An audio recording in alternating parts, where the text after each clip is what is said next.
Gracias, querido Padre, por ser parte de tu pueblo, por estar alabando y glorificando tu nombre en tu santo día. Señor, imploramos que en esta mañana nos bendigas, que tu Espíritu Santo nos esté guiando en todo. Por el nombre de Jesús. Amén.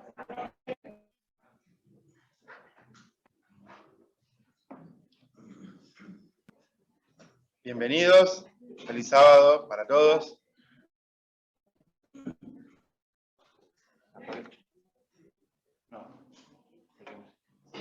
Seguimos. Ahí está, no.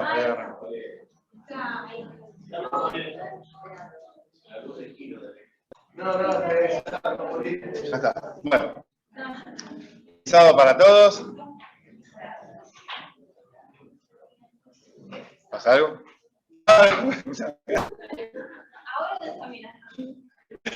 Qué bueno, está la iglesia llena. Así que y a todos bienvenidos. No sé todos los nombres, como no tengo la memoria de Gustavo, pero todos bienvenidos. Y también recordar que hoy a las 5 de la tarde, 2 bautismos. Así que gracias a Dios por eso. Y hay muchos bautismos por todos lados. ¿Se acuerdan cuando vinieron los chicos del centro? Que dieron todo el programa, con ellos vinieron uno de los chicos que está en situación de calle, Ángel. Hoy se bautiza también Ángel a las 7 de la tarde, sí. Así que buenísimo. En la iglesia del centro. Así que buenísimo también. Y también los chicos de Valentín Alsina con Ministerio de Historias Increíbles van a estar en el merendero, acá en el Parque Pampa, y van a hacer varias obras de teatro, incluida la crucifixión de Jesús, está la cruz, con todo, así que también nosotros vamos a estar acá, pero bueno, oremos por los chicos de allá para que le vaya bien. Si no, hay que repartirse por todos lados, pero bueno, oremos para que todo salga bien. Y oremos para ver para qué lado agrandamos la iglesia, si la agrandamos para arriba, si esto lo mandamos para atrás, si sacamos la entrada, porque o están todas las sillas puestas o faltan sillas. Bueno, buenísimo. Le compramos a Silvia al lado. Ahí está, exactamente. Exactamente.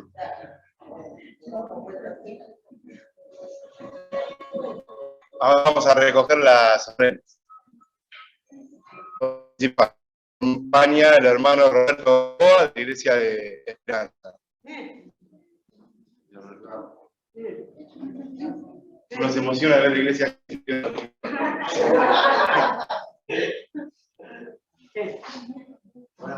ahora, mete tu culto, venite a prestar la joven, a todos, estamos preparados, hacemos muchos vecinos, tenemos más pistones.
Nos podemos de pie y cantar en el primer himno.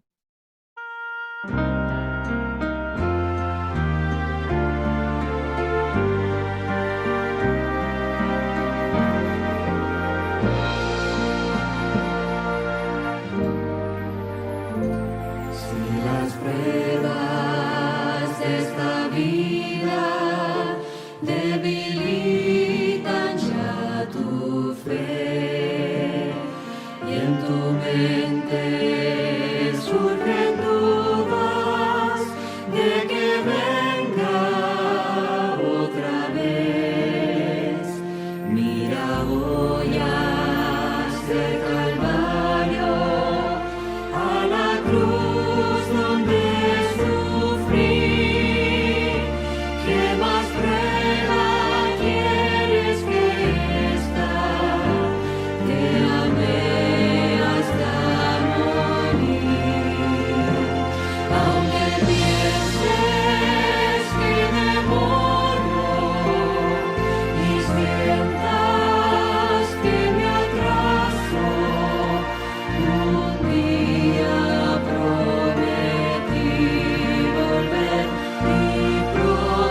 Si una madre se olvidara de su hijo alguna vez, aún así jamás pensaría olvidarme yo de ti. Aunque pienses que demoro y sientas que me atraso, un día prometí volver y pronto lo cumpliré. Aunque pienses que demoro y sientas que me atraso, yo no me olvidé de ti. Vendré otra vez.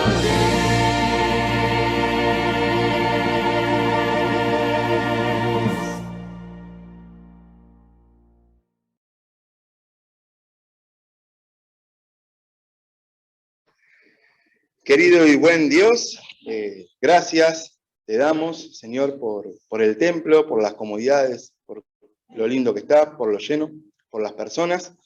Pero principalmente, Señor, te queremos pedir que hoy hables a través de Roberto, que lo que él tenga que decir nos llegue, lo podamos poner en práctica, que hoy con su palabra pueda alcanzar a alguna persona que necesite paz.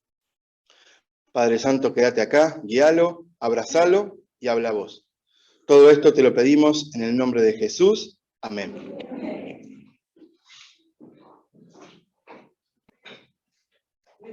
¿Hay rincón? ¿Hay rincón? ¿No? Listo, Roberto.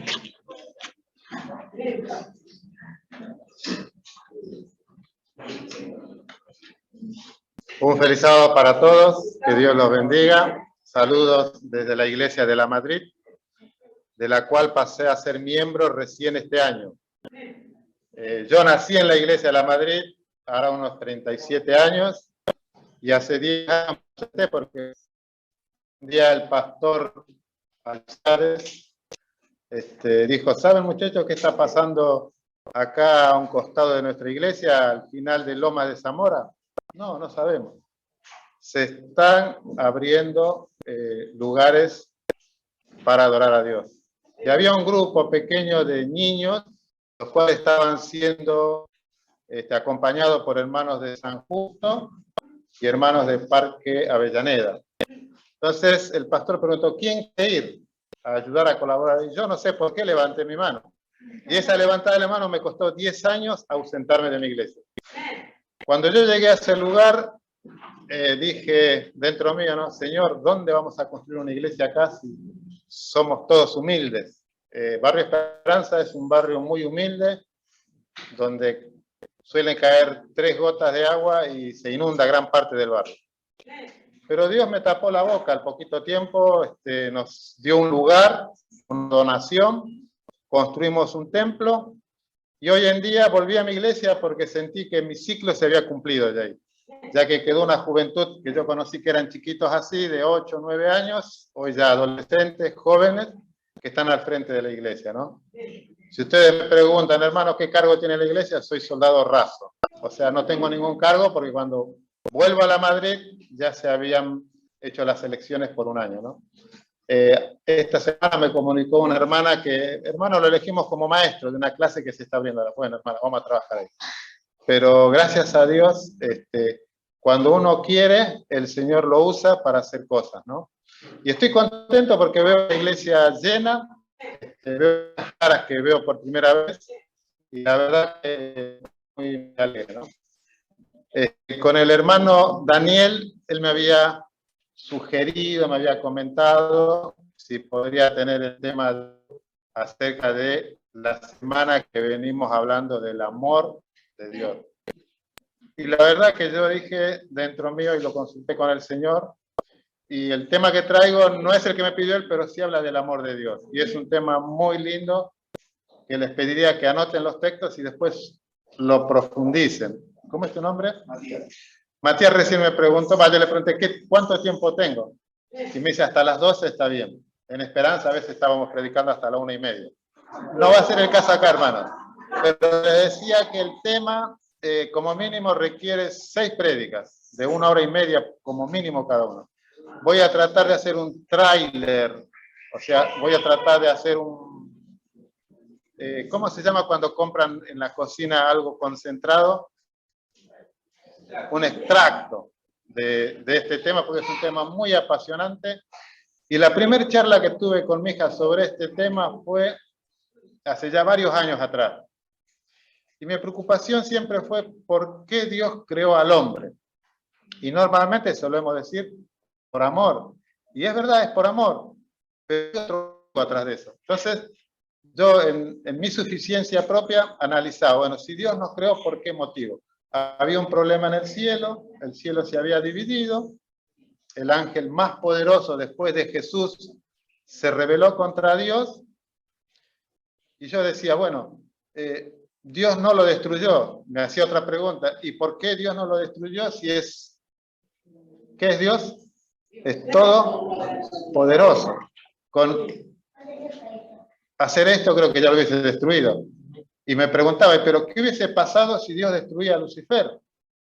Le estaría dando la razón de todas las mentiras que él estaba desparramando en el cielo, ¿no?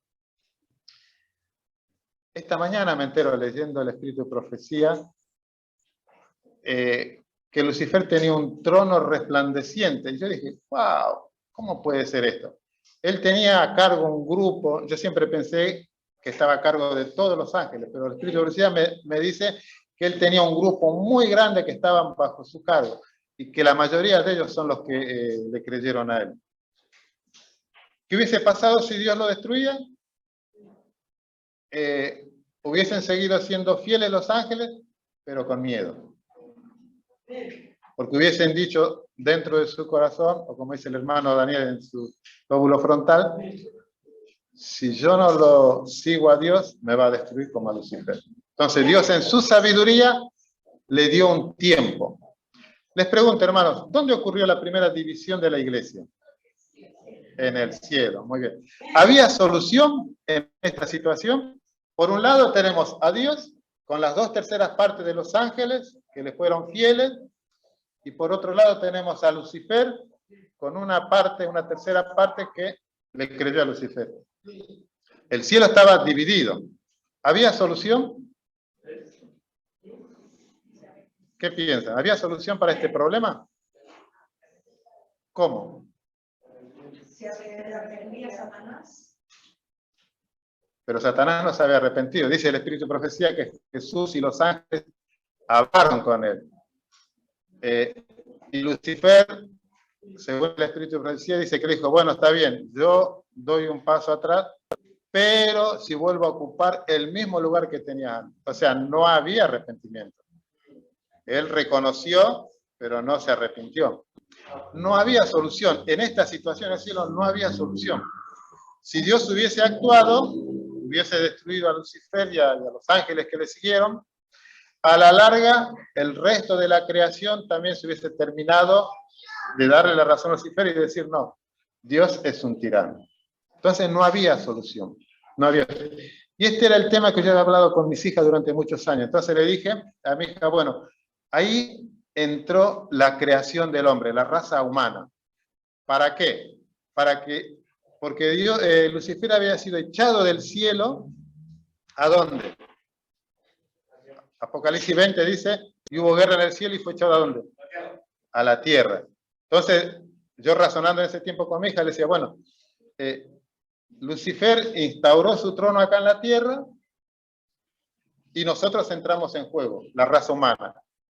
Y entonces mi hija automáticamente me dice, pero Dios no es justo, porque Dios nos usó a nosotros como conejillos de India. O sea, fue un experimento de Dios en nosotros.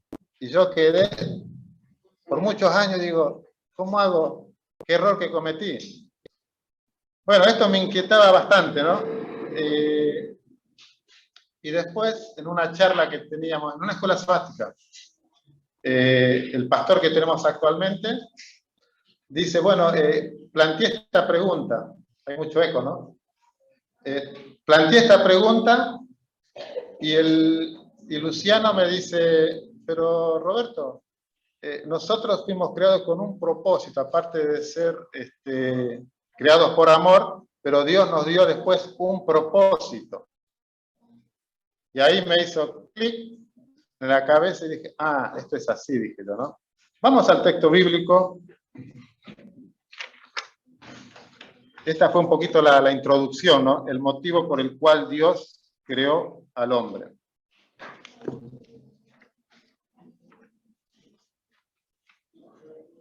Si me permiten, voy a usar un ratito el celular porque tengo algo que leerles.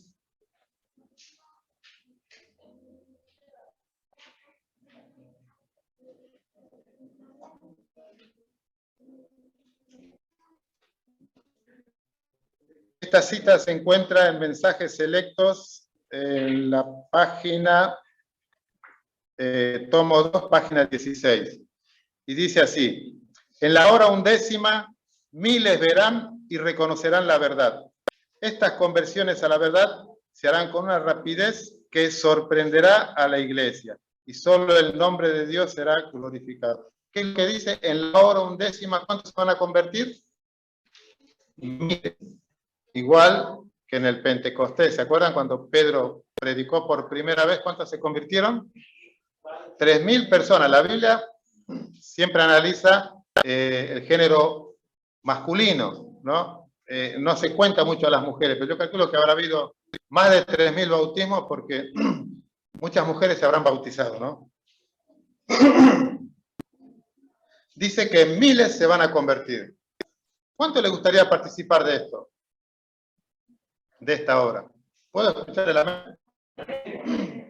Qué bueno que no, pero si me disculpan un poquito.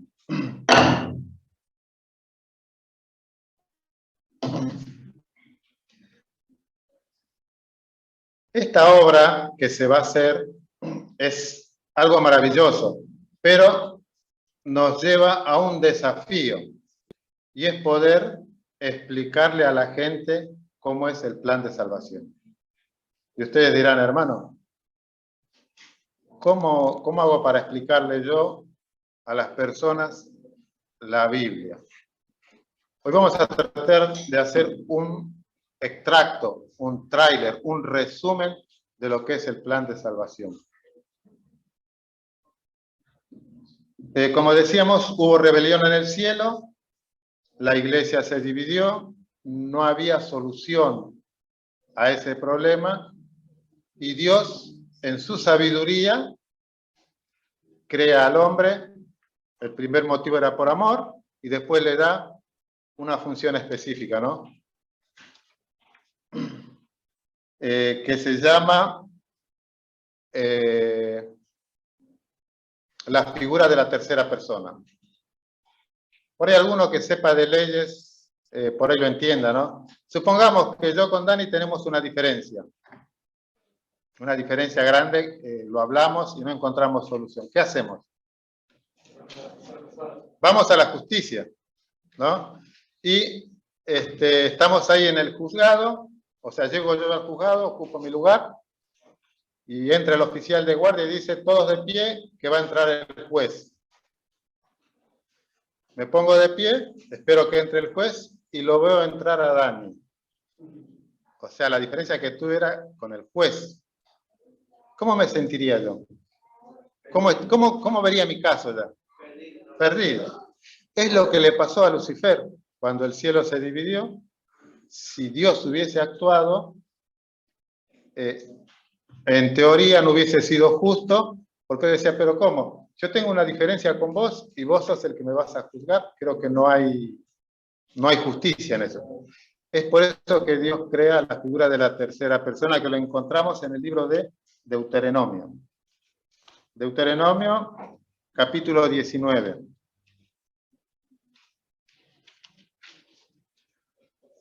Versículos 16 y 17. Y dice así, Cuando se levante un testigo falso contra alguien para testificar contra él, entonces los dos litigantes se presentarán delante de Jehová y delante de los sacerdotes y de los jueces que haya en aquellos días. ¿Qué es lo que tiene que hacer cuando hay dos personas que tienen una diferencia? Ir ante un juez y los jurados, ¿no? Ahora, me gustaría que leamos Ezequiel 28, 17. Si alguien lo puede leer. El libro de Ezequiel 28, 17.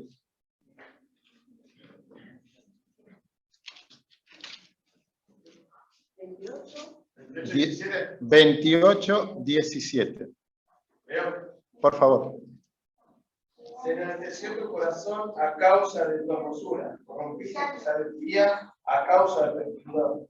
Yo te arrojaré por tierra y delante de los reyes te pondré por espectáculo. Cuando Dios creó a Lucifer, lo creó un ser perfecto, lleno de sabiduría y hermosura. Pero transcurrido el tiempo, Dios ve que Lucifer pecó. Les pregunto, ¿contra qué pecó? ¿Contra qué se enalteció? Contra la ley de Dios, ¿no? Dios tenía su ley, el Espíritu de Profecía nos dice que los ángeles, cuando Dios revela que hay una ley que gobierna todo el universo, dice que se sorprenden, porque ellos instintivamente, o sea, su naturaleza era hacer el bien. Cuando Dios les manifiesta que hay una ley por la cual se rige todo el universo, ellos se sorprenden. Contra esto se rebeló Lucifer. ¿Qué era Lucifer en el cielo? ¿Un querubín? Protector. ¿Qué protegía o qué cuidaba o qué estaba a su cargo? ¿Y qué había dentro del arca? La ley de Dios, ¿no? Entonces, Lucifer se rebela. Y el texto nos dice, y delante de los reyes te pondré. ¿Quiénes son estos reyes? ¿De qué reyes se está hablando? De Adán y Eva. ¿De Adán y Eva? Puede ser los reyes de la tierra. Si todavía no existía la vida en la tierra. Vayamos a Apocalipsis 12 para que veamos, porque no se olviden que estas son profecías que se cumplen en un determinado tiempo, pero también tienen aplicación, están preparadas para que se cumplan en el futuro. Apocalipsis 1:6. ¿Alguien lo podría leer? Apocalipsis capítulo 1, versículo 6. ¿Qué nos dice? Por favor, ahí la hermanita lo anotó primero. Apocalipsis 1:6. Sí, hermano, léalo. Y nos hizo reyes y sacerdotes para Dios, Padre. A Él sea gloria e imperio por los siglos de los siglos. Amén. Gracias. ¿Qué nos hizo Dios? Reyes y sacerdotes, ¿no? En segunda de Pedro creo que es, que nos dice que ahora vosotros sois linaje escogido, real sacerdocio, nación santa. Cuando acá en Ezequiel 28, 17 dice, te arrojé por tierra y delante de los reyes te pondré por espectáculo. O sea, tenemos que entender que esos reyes por los cuales el diablo va a ser juzgado, ¿quiénes son? Nosotros. El pueblo de Dios. Ahora ustedes dirán, ¿qué vamos a juzgar a los ángeles? Sí, hermano, vamos a juzgar a los ángeles. Y esto lo encontramos en 1 Corintios 6:3. ¿Alguien que lo busque y lo pueda leer? 1 Corintios 6:3.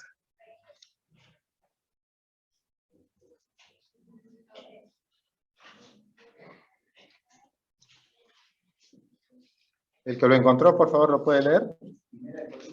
6:3. Pues sabéis que hemos de juzgar a los ángeles. ¿Cuánto más cosas de esta vida? ¿Qué nos está diciendo acá? El contexto nos dice que si hay un problema entre los hijos de Dios, que no lo lleven a la justicia, sino que lo solucionen entre ellos. ¿Por qué? Porque dice que nosotros estamos capacitados para juzgar. Acá 1 Corintios, capítulo 6, versículo 3 nos dice, ¿no sabéis que hemos de juzgar a los ángeles, cuanto más las cosas de esta vida?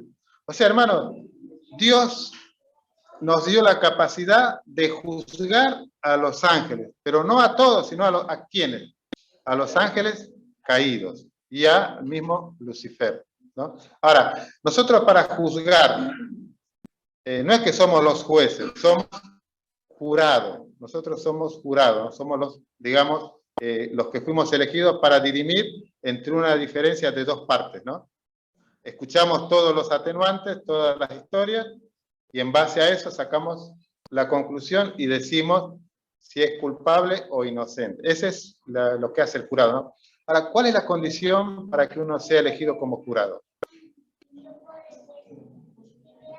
La primera, respetar la ley, ser ciudadanos de bien, no dejarse influenciar por terceros. Porque vieron, cuando se elige un jurado, lo aíslan prácticamente de la sociedad. ¿Para qué? Para que no reciban influencia de terceros. Lo aíslan inclusive de la persona que está siendo juzgada. ¿Para qué? Para que no lo corrompa. Seamos sinceros, hermanos. Si nosotros fuésemos Lucifer y sabemos que esta gente nos va a juzgar, ¿qué haríamos? Corromperlos. Y es lo que hizo Lucifer con la raza humana. ¿Dónde? Lo vimos en la lección de la escuela sabática. En el Génesis 3. Lucifer ¿sabía que nosotros fuimos designados como jurados? Sí que lo sabía. ¿Y dónde lo encontramos en la Biblia? ¿Qué le dijo Lucifer cuando Eva le dijo, no, Dios dijo que no comáis? ¿Qué le dijo Lucifer? Que si coméis de este fruto, ¿cómo íbamos a hacer? Íbamos a hacer como Dios. ¿Y cómo se dice en hebreo Dios? ¿Cuál es el nombre? ¿Cómo se traduce Dios en hebreo? Elohim. Elohim. ¿Y qué significa Elohim en hebreo? Jueces. Juez. Eso es lo que significa Elohim. O sea que Lucifer sabía muy bien lo que nosotros íbamos a hacer. Por eso le dice, el día que de él comiere serán abiertos vuestros ojos y seréis como jueces. Entonces él necesitaba, sabiendo que esta raza lo iba a juzgar, necesitaba corromperlo. ¿Y qué pasa cuando uno corrompe al jurado? ¿Qué hace la justicia con ese jurado? Lo descarta. Busca a personas que sean idóneas y que no se dejen corromper. Estas son las condiciones para ser parte de un jurado. Saben que nosotros fuimos elegidos para ser jurados. Y eso es lo que vamos a ir viendo paso a paso en este resumen, ¿no? Les pregunto, ¿cuántos? A ver,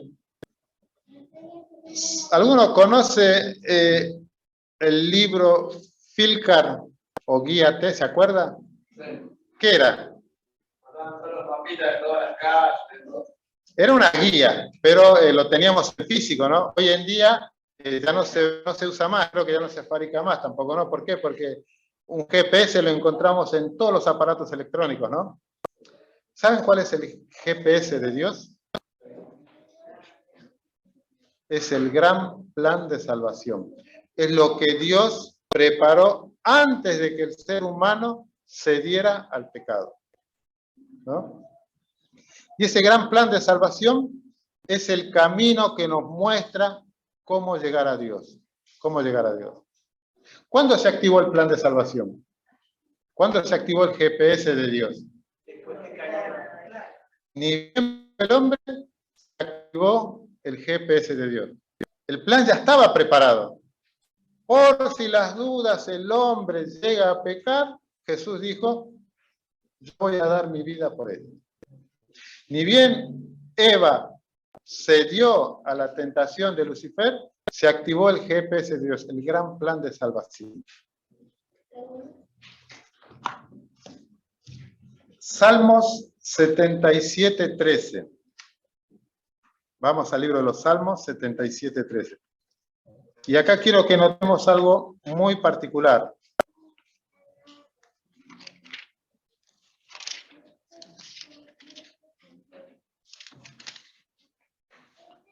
¿Alguien que lo quiera leer? Oh Dios, santo es tu camino, que Dios es grande como nuestro Dios. Oh Dios, cuando se traduce al español, se le da un significado más reducido, podríamos decir, ¿no? Dice, oh Dios, santo es tu camino. Pero en la versión King James, en inglés, dice, tus caminos, oh Dios, hablando del mismo texto, dice, tus caminos, oh Dios, están en el santuario. Wow, hermano, cómo cambia el concepto, ¿no? Tus caminos, oh Dios, están en el santuario. Ahora, ¿cuántos escucharon hablar de santuario? Creo que todos, ¿no? Pero ¿cuántos saben del santuario? Ustedes saben que hay 6 muebles en el santuario. ¿Cuál es el primer mueble?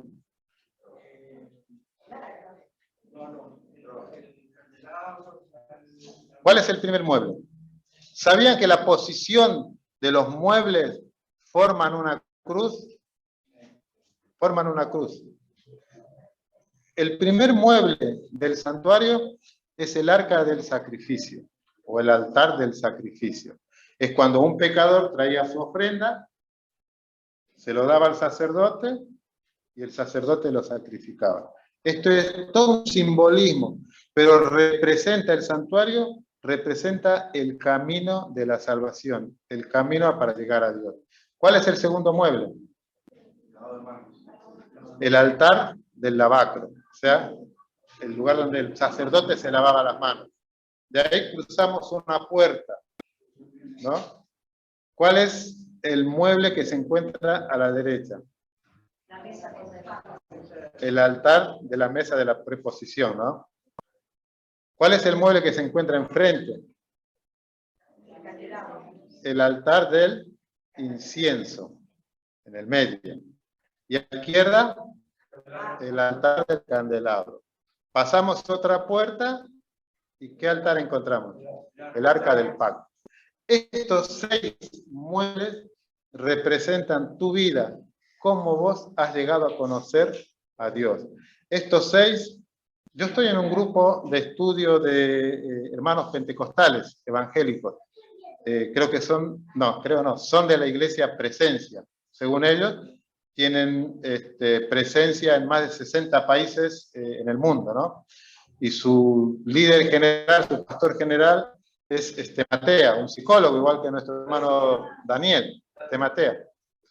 Y ellos hablan del santuario, pero muy superficialmente, y más que nada lo hacen en el sentido de la alabanza a Dios. Ese es todo lo que ellos hablan del santuario. Y ellos, hablando con otros hermanos pentecostales, me han llegado a decir, no, pero eso era para los judíos.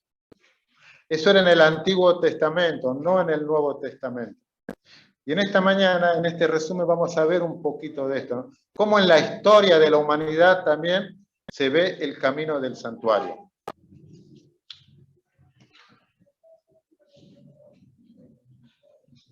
Esto ya lo pasamos. En las profecías, en la profecía más larga de la historia, ¿cuál es? La de 2300 tardes y mañanas, que serían 2300 años. Pero sabemos que dentro de esas profecías hay varias profecías más chicas, especialmente hay 2 profecías, ¿no? Una que es la de las 70 semanas, que nos habla que la más importante es la última semana, que nos habla acerca de la consagración de Jesús cuando comienza su ministerio, de la muerte de nuestro Señor Jesús y el fin de gracia para el pueblo de Israel, que se culmina con la muerte ¿de quién? Del primer diácono de la iglesia organizada, ¿no? Esteban, ¿no? Entonces, después viene otra profecía de 1200, ¿cuánto? 1260 años. ¿Y de qué nos habla esta profecía, hermano? Del tiempo que se le dio al cuerno pequeño, al anticristo o al papado, para que gobernara durante todo ese tiempo. ¿Y qué hizo durante este tiempo el cuerno pequeño?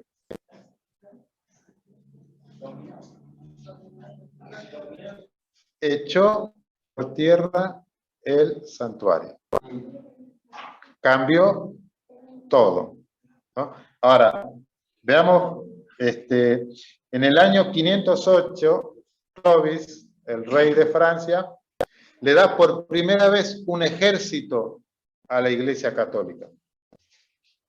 O sea que ya empezaba, la Roma imperial sufre una metamorfosis y se convierte en una Roma espiritual, porque pasa a ser el gobernante, ¿quién? El papado, el cuerno pequeño, ¿no? En el año 313, el emperador Constantino se convierte al cristianismo. Se convierte, como alguien dijo ahí, el primer papa de la Iglesia Católica. Autoproclamado, exactamente, ¿no? En el año 508, Clovis, el rey de Francia, le da el primer ejército. Y en el año 538, la Iglesia Católica establece la supremacía sobre todo el mundo, ¿no? Les pregunto, hermanos, cuando Lucifer se reveló en el cielo, ¿cuántos ángeles le siguieron? Un tercio. Cuando el papado asume el poder total de Europa, ¿cuántos reinos caen? Un tercio. 3. Si bien fueron 10 reinos que subieron, porque la profecía nos dice que fueron 10 reinos, y son 3 reinos que caen. Algunos dirán, bueno, pero no es un tercio. Redondeemos ahí, ¿no? Es un tercio. Miren cómo coincide todo, ¿no? ¿Qué hizo el emperador Napoleón Bonaparte cuando se cumplen los 1260 años? Saca el poder a lo que es el catolicismo. ¿Y cómo lo identificamos esto? ¿Cómo se llama? Detiene el Papa. Revolución Francesa, ¿no? Napoleón manda a su general, uno de sus generales, Berthier, a Roma, y le dice, bueno, anda a Roma, toma Roma y tráeme al Papa acá. Entra a Roma, entra al Vaticano, toma al Papa de turno, lo lleva cautivo a Francia y ahí muere en una capilla, ¿no? Fíjense ustedes cómo el poder durante 1260 años que tenía el papado, de un día para el otro, termina, ¿no? Como dice la profecía en Apocalipsis 13, dice que fue herida de muerte, pero no murió, fue herida, dice, ¿no? Y fíjense ustedes, en esos 1260 años, ¿qué es lo que hizo el papado? ¿Cómo echó por tierra el santuario? El camino que nos lleva a Dios, ¿no? En el altar del sacrificio, lo suplantó con la Eucaristía. ¿Saben lo que es la Eucaristía? ¿No? Es cuando un sacerdote agarra la hostia, como una galleta, ¿no? Y hace una oración en el cual, que se llama la transustanciación, que dice que todos los sacerdotes, y esto lo saco de libros católicos, ¿no? Que tienen el mismo poder que en la creación para hacer que ese pan se convierta en el cuerpo de Cristo. Cambia el altar del sacrificio por la Eucaristía. Vamos al segundo altar. ¿Habíamos dicho cuál era el segundo altar? El altar del lavacro, ¿no? ¿Qué hace el catolicismo para cambiar este altar?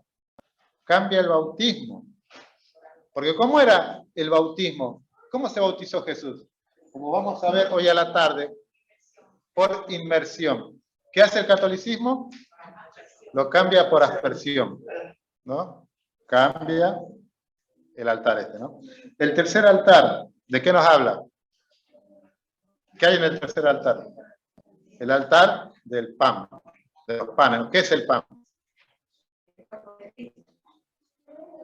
Y aparte, ¿qué más es? No solo de pan, sino de la palabra de Dios. ¿Y saben cómo reemplaza el tercer altar? Por la tradición, por las tradiciones de la iglesia. Se dejó de, o sea, únicamente los sacerdotes eran los obligados para traducir lo que decía la palabra de Dios. Y de hecho, hermanos, no había Biblias en el idioma común de la gente. Las Biblias que se conocían estaban ¿en qué idioma? En latín. En latín, en ese tiempo estaban en latín, se sacaban, ¿no? Entonces, cambia el tercer mueble por las tradiciones de la iglesia. ¿Qué había en el cuarto mueble? ¿Cuál es el cuarto mueble? El altar del incienso, ¿no?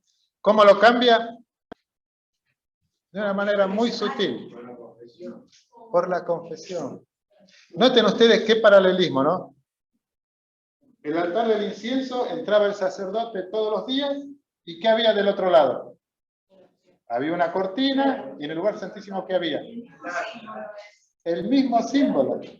Cuando uno entra a una iglesia, va al confesionario, se arrodilla, y hay algo que divide, ¿y qué hay del otro lado? El sacerdote. Noten ustedes cómo echa por tierra los 6 muebles del santuario. El quinto mueble, a la izquierda, ¿qué es lo que es? El altar del candelabro. ¿Y cómo hace para echar por tierra el catolicismo o el papado este mueble? A través de la Edad Oscura, donde estaba prohibido tener una Biblia. Y recuerden que Lutero, cuando encontró una Biblia, ¿dónde la encontró? ¿Y cómo la encontró? En un templo o encadenada, ¿no? O sea que estaba prohibido leer la Biblia y mucho más predicar, ¿no? Y el último mueble, ¿qué hay en el último mueble? ¿Y cómo lo cambió? Cambió la ley de Dios. ¿Ven ustedes cómo el anticristo cambió, echó por tierra durante 1260 años los símbolos del santuario? Y noten ustedes cómo Dios restituye estos santuarios, estos muebles, ¿no? Habíamos dicho, ¿cuál es el último mensaje que tenemos que dar a la humanidad? El mensaje de los 3 ángeles. ¿Y de qué compone el mensaje de los 3 ángeles, hermano? El primer ángel nos llama a adorar a Dios, al Creador. El segundo ángel, a revelar los errores de Babilonia, ¿no? Y el tercer ángel, si alguno adora a la bestia o a su imagen, morirá. Así de simple. Resumiendo, ¿no? Haciendo un resumen, ¿no? Pero cómo Dios hoy nos llama a restaurar el santuario, a restaurar los muebles, ¿no? Y acá, hermanos, viene algo maravilloso. Yo cuando llego a esto digo, wow, no puede ser que sea tan perfecto, tan exacto el Señor en las cosas, que en la historia de la humanidad fue restaurando los símbolos del santuario, ¿no? En el año 1300, Dios levanta a un hombre, a un reformador, Juan Wycliffe se llama, ¿no? ¿Qué es lo que hace este hermano? Lo primero que hace es traducir la Biblia al común de la gente, en idioma que la gente pudiese entender la Biblia, ¿no? ¿Qué mueble es este? ¿Qué mueble sería? El altar del pan, ¿no? Del año 1400 a 1500 aparece Lutero. No voy a dar la fecha exacta porque si no se haría demasiado largo, ¿no? ¿Qué hace Lutero? Pero ¿en qué hace él hincapié? ¿Se acuerdan la historia? Cuando él dice que estaba entrando de rodillas ante el Papa para besarle el anillo que llevaba, que supuestamente era de Pedro, y dice que el Señor, el Espíritu Santo, le refleja en su mente un texto. ¿Qué decía ese texto? Solo por la fe se salva el hombre, ¿no? La justificación por la fe. ¿Qué mueble nos muestra esto? El altar del incienso. El altar del incienso. En el año 1500, Juan Calvino, es fundador de la iglesia presbiteriana, ¿no? Él se da cuenta, discúlpeme, Lutero restaura, como dijo la hermana, el altar del sacrificio, ¿no? Porque era un sacrificio ir hasta donde estaba, de rodillas, hasta donde estaba el Papa, ¿no? Juan Calvino es el que inauguró la iglesia presbiteriana. Él se da cuenta que toda la gente cuando tenía pecado, ¿qué hacía? En ese tiempo, ¿no? Trasladémonos a la época de la Inquisición, ¿no? ¿Qué hacía la gente? las indulgencias, ¿no? Entonces, si vos querés ser perdonado, ¿qué tenés que hacer? Tenés que pagar. Tenés que pagar, no solo por vos, sino que si tenés algún familiar que quedó por ahí en el camino, también podés orar, tenés que pagar y se salva, ¿no? ¿Qué altar instaura este hermano? La oración. ¿Se da cuenta que nosotros a través de la oración podemos acceder a Dios? ¿Qué altar es? El altar del incienso, ¿no? Por el año 1700, el hermano John Wesley, el fundador de la iglesia metodista, el énfasis de él fue: todo lo que sabemos tenemos que dar a conocer a la gente. Y su énfasis fue en mandar misioneros, manden misioneros a que enseñen a los distintos lugares del mundo. ¿Qué altar restauró él? Claro, más luz por todo el mundo. ¿Qué altar es? El candelabro. El altar del candelabro. Y ahora, hermanos, y los que se van a... ¿Están presentes los que se van a bautizar? Uno es el joven y el otro, pues dijeron que habían dos, ¿no? Hermanos, agárrense de la silla. Estamos llegando al año 1844. 22 de octubre exactamente. ¿Qué mueble falta para restaurar? El arca del pacto. ¿Y qué hizo este movimiento? ¿Qué ensalzó? ¿Qué mueble restauró? La ley de Dios, hermano. La ley de Dios. Es algo maravilloso, hermanos, el camino del santuario. Ahora, yo no sé cómo vos conociste a Dios, pero sí te puedo decir cuáles fueron tus pasos. Vos en algún momento por ahí te diste cuenta de que tu vida así como estaba no podía seguir más, que necesitabas, que te faltaba algo. ¿Qué hiciste? Viste en una persona, Cristo, que Él te podía ayudar. El altar del sacrificio, Cristo. Después, ¿qué hiciste? Una vez que te bautizaste, empezaste a comer el pan, a estudiar. Llámese los estudios bíblicos avanzados, escuela sabática. Empezaste a comer el pan. ¿Qué altar es este? El altar de los panes.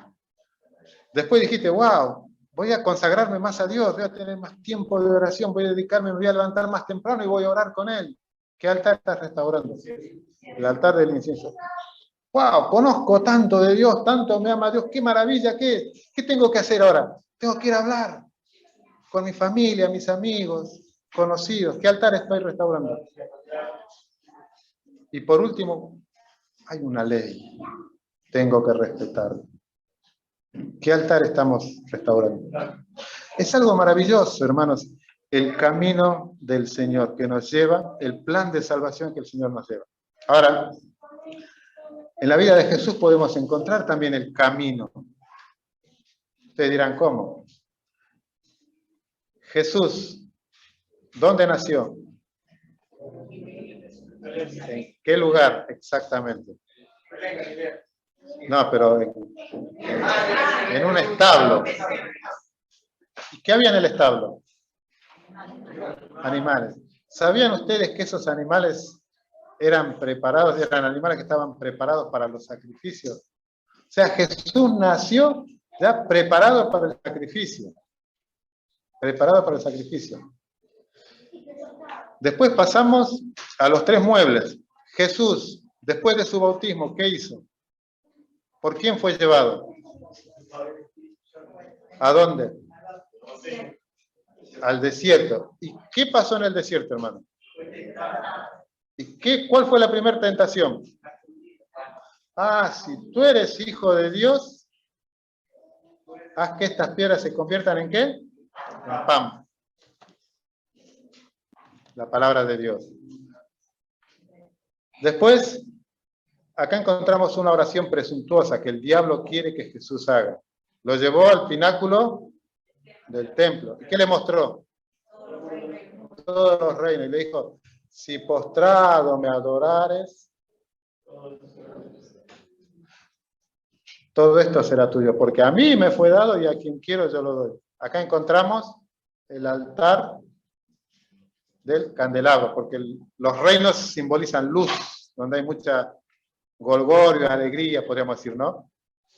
Y por último, el diablo lo lleva al pináculo de la montaña y dice, si eres hijo de Dios, arrójate.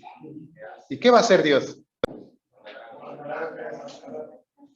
¿Y esto no es una oración presuntuosa? Jesús, ¿qué le dice? No tentarás al Señor tu Dios. ¿Qué altar es este? El altar del incienso.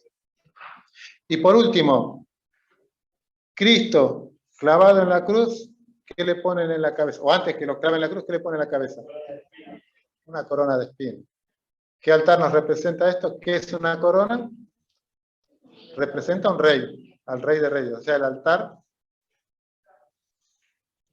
es maravilloso, hermano. Lo podemos hacer al revés también, si quieren. Por ejemplo, vamos en el Nuevo Testamento, porque muchos evangélicos me dicen, no, pero ese es para el Antiguo Testamento, no es para el Nuevo. Yo soy cristiano del Nuevo Testamento, ese era para los judíos. ¿Qué libro me habla del altar del sacrificio? ¿O qué libros? Muy bien, Mateo, Marcos, Lucas y Juan. Son un simbolismo del altar del sacrificio. Desde Hechos de los Apóstoles hasta Judas, me hablan, mejor dicho, los 4 evangelios me representan el altar del sacrificio y el altar del lavacro, ¿no? Desde Hechos de los Apóstoles hasta Judas me representan los otros muebles, ¿no? ¿Por qué? ¿Cuál fue el énfasis de Pablo? El énfasis de Pedro, el énfasis de Juan. Arrepiéntanse, bautícense, entréguense al Señor. Y no solo eso, sino que sean luz también, vayan y prediquen, hablen con la gente. Y el Apocalipsis nos habla del último mueble, del arca del pacto. ¿Por qué? Porque nos habla del Rey de Reyes que viene de los cielos. Es algo maravilloso, hermanos, el santuario. Es algo maravilloso, ¿no? Y para ir terminando,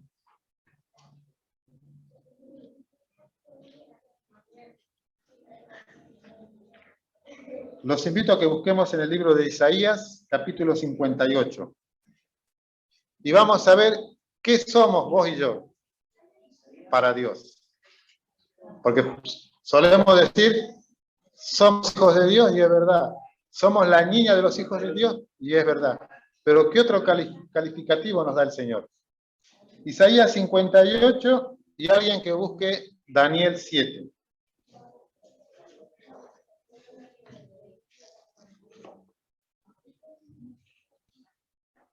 ¿58 quién lo tiene? Hermano, versículo 12. Y Daniel 7, hermano, versículos 8 al 10. Leemos Isaías primero. ¿Qué nos dice? Y los tuyos edificarán las ruinas antiguas, los cimientos de generación y generación levantarás, y serás llamado reparador de costillo. Amén. Amén. ¿Qué nos está diciendo el Señor? ¿Que somos qué nosotros? Nunca se pusieron a pensar por qué el 4.º mandamiento comienza acuérdate. ¿Por qué el Señor pone acuérdate y en los demás no? Porque sabía que por 1260 años la ley de Dios iba a ser, ¿qué? Olvidada. Y el Señor levanta un pueblo, la iglesia, el movimiento adventista del 7º día, que tiene que dar un último mensaje, el último mensaje de amor a la humanidad que se está perdiendo. Y es enseñarle el camino a Dios, ¿no? Daniel 7, versículos 9 al 10. 9 al 10. Sí. Estuve mirando hasta que fueron puestos unos tronos y se sentó un anciano de días, su vestido era blanco como la nieve, el pelo de su cabeza como lana limpia. Su trono llama de fuego y fuego ardiente las ruedas del mismo. Un río de fuego procedía y salía delante de él. Miles de miles lo servían y millones de millones estaban delante de él. Después se sentó y los libros fueron abiertos. Amén. Cada vez, hermano, tengan presente, cada vez que el juez se sienta y abre los libros, comienza el juicio. Cuando el juez se levanta y cierra los libros, termina el juicio. Ahora, les pregunto con todo lo que hablamos, ¿por qué Dios hizo el juicio investigador? Para que reconozcamos nuestros errores y podamos ser perdonados. Bien, hermano. ¿Otra opinión? De paso, ¿Dios necesitaba hacer un juicio? ¿Acaso Dios no es omnisapiente? Yo pienso que es para demostrarle al universo, por decirlo así, que él no fue justo y pues tirarlo como hizo Satanás. Amén, hermana. Este es el motivo. Dios no necesitaba un juicio, porque Él sabe bien quiénes se van a perder y quiénes no, porque Él conoce todo nuestro ser. Pero es necesario, supongámosle que nosotros nos vamos al cielo y no estamos bien convertidos. Y de repente van un grupo de ángeles por la ciudad, todas con calles de oro, todas, y de repente uno dice, che, ¿no había acá unas piedras de diamantes hermosas? ¿Qué pasó? ¿No están mal? ¿Entienden por qué es el juicio investigador? Para que todos los que vayan al cielo sean personas que realmente se han convertido al Señor. No porque Dios no sepa, sino porque el resto de la creación, los ángeles, las 2/3 partes, y los mundos no caídos, sepan de que hay un Dios justo, ¿no? Y también vemos que Jesús dijo, y la venida del Hijo del Hombre será como en los días de Noé. ¿Qué quiso decir con esto? La gente no va a estar atenta y va a seguir estando haciendo su vida como la sigue haciendo. Se van a casar, a beber, van a estar perdidos. Bien, hermano, gracias. Sí, hermano. Mientras Noé hacía el arca, todos se divertían y se reían de él, se burlaban de él. Y hoy está pasando eso. La moral del mundo es similar a la de los antidiluvianos, exactamente. Pero ¿cuál era la prédica de Noé? Entren al arca para salvarse, entren al arca, porque era el único objeto que los iba a salvar. Y yo sé que muchos teólogos dicen que hay 7 pilares, y otros dicen 5 pilares de nuestra fe. Pero el Espíritu de Profecía nos enseña que el arca, el santuario, es el fundamento de nuestra fe. Pueden haber 5 pilares, 10, 20, no importa. Pero si no hay un fundamento, se desmorona todo, ¿no? Entonces, ¿qué es lo que tenemos que predicar nosotros hoy en día? ¿De qué tenemos que hablar, hacer énfasis? Entren al arca. Vayan al arca. El arca nos muestra el camino para llegar a Dios, para no perderlo. Es algo maravilloso, hermano. Sí, hermano. Vuelve a repetirse con el tema de la ley. Entren al arca, para entrar al arca tengo que respetar la ley. Para respetar la ley tengo que obedecer los mandamientos. Y al obedecer los mandamientos estoy siguiendo a Dios. Amén. Amén.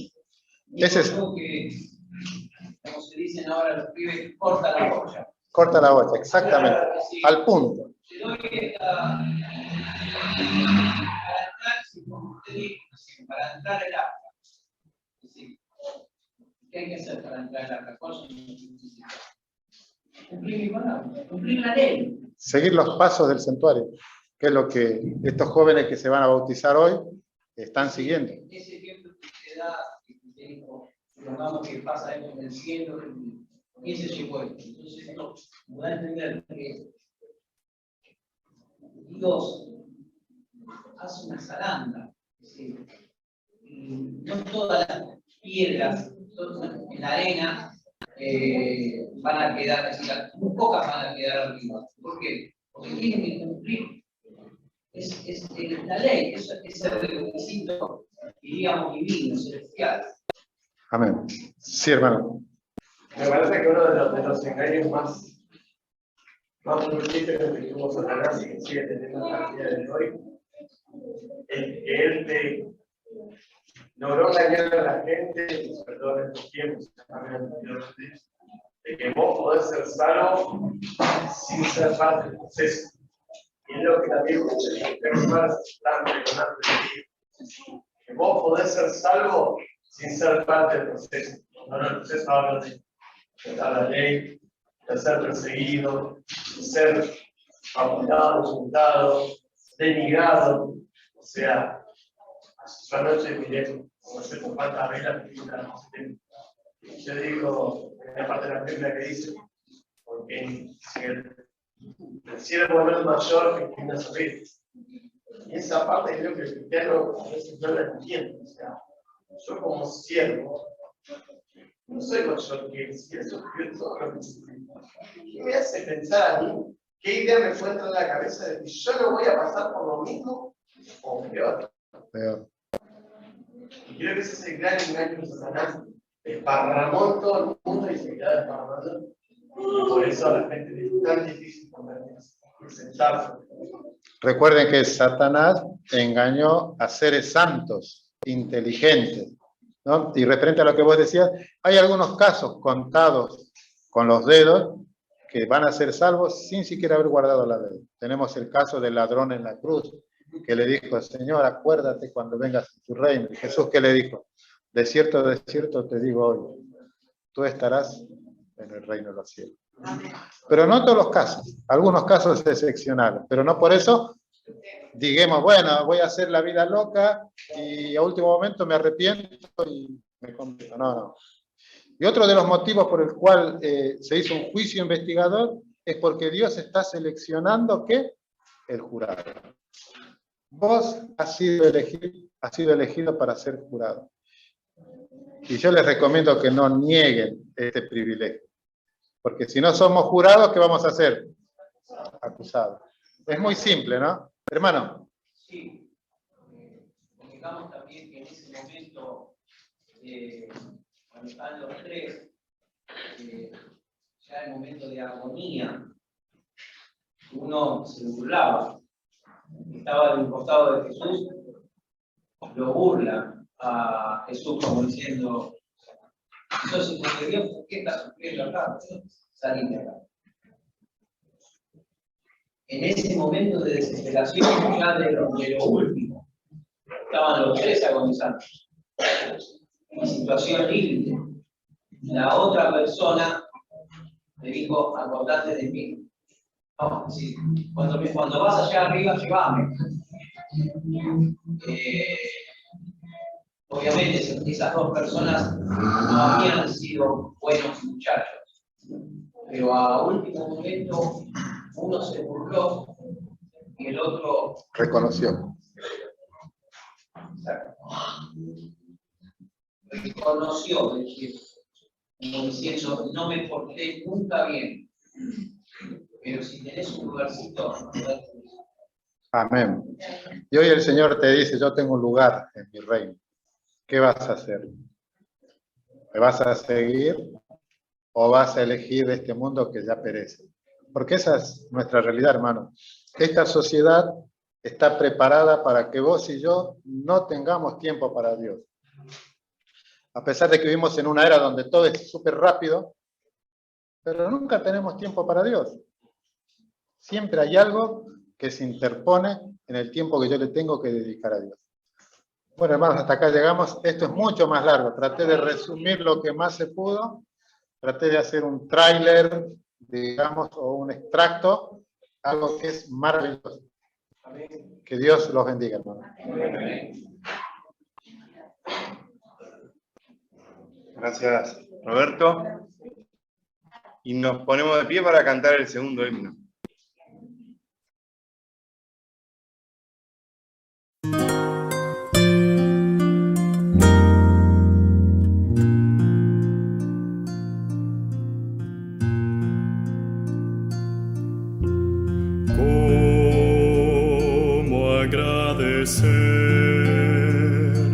Lo que hiciste en mi favor, aunque indigno soy, me salvaste por tu gran amor. Las voces de un millón de seres no alcanzan para agradecer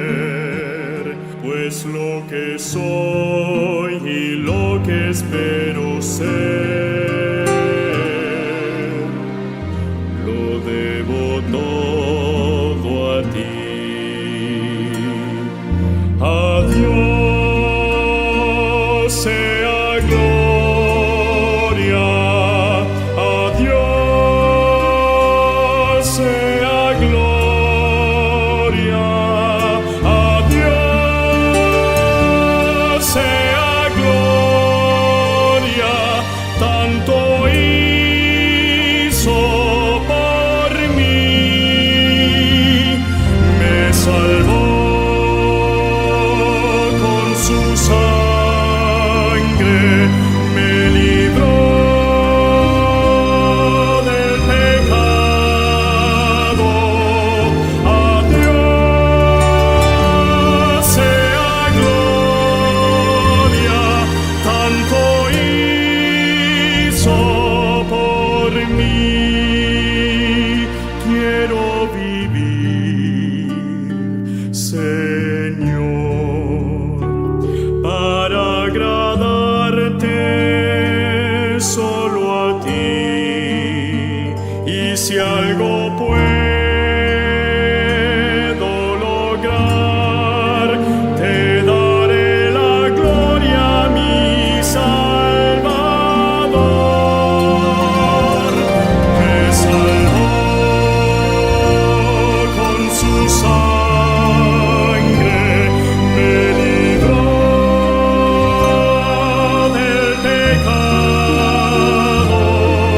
A Dios sea gloria, tanto hizo por mí.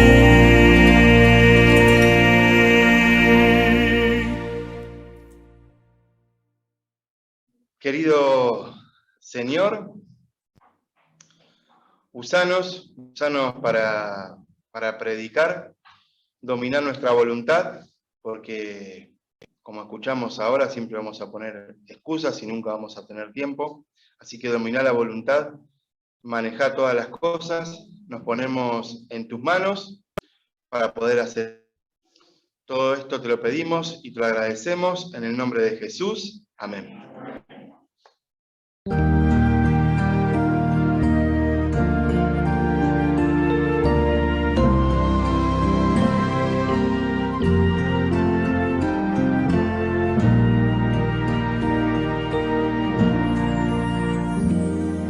La Biblia asegura que Jesús muy pronto en las